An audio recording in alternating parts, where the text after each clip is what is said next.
অনেকে আজকাল বলে এডুকেশন যেহেতু একটা স্ক্যাম, একটি প্রতারণা, তাই আমাদের পড়াশোনা বাদ দিয়ে বিজনেস শুরু করা উচিত। তারপর হয়তো বিল গেটস, স্টিভ জবস এদের উদাহরণ দেয় যে তারা তো স্কুল আর কলেজ ড্রপ আউট, তবু বিলিয়নার। তাই আমাদেরও পড়াশোনা ছেড়ে বিজনেসে নামা উচিত। মানুষ হয়তো মনে করে বিজনেস হচ্ছে শিক্ষা অর্জনের থেকে অনেক সহজ। তাদের ধারণা পড়াশোনা ছেড়ে যদি বিজনেস শুরু করি তাহলে কিছুদিনের মধ্যেই হয়তো কোটি টাকা কামাতে শুরু করব। কিন্তু ব্যাপারটা আসলে ঠিক তার উল্টো। বিজনেস করা এডুকেশন থেকে পালানো নয়, বরং এডুকেশনের আরো গভীর কুয়ায় ঝাঁপ দেওয়া। যখন তুমি সায়েন্স নাও তুমি শুধু সায়েন্স পড়ো, যখন তুমি কমার্স কিংবা আর্টস নাও তুমি শুধু সেই সাবজেক্টটাই পড়ো। কিন্তু বিজনেসে কখন কি শিখতে হয় তা আন্দাজ করা খুবই মুশকিল।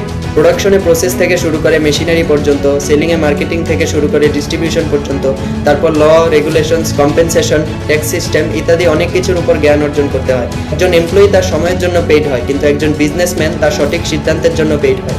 জবে বেতন পাওয়ার একটা নিশ্চয়তা থাকে, কিন্তু বিজনেসে প্রফিটের কোনো গ্যারান্টি নেই। তোমার একটা ভুল সিদ্ধান্ত তোমার পুরো এক্সপেক্টেড ভ্যালুকে একদম শূন্য করে দিতে পারে। যখন তুমি স্কুল কলেজ থেকে বের হয়ে আসল ইকোনমিতে নামবে তখন তুমি তোমার এডুকেশনের আসল গুরুত্ব বুঝতে পারবে।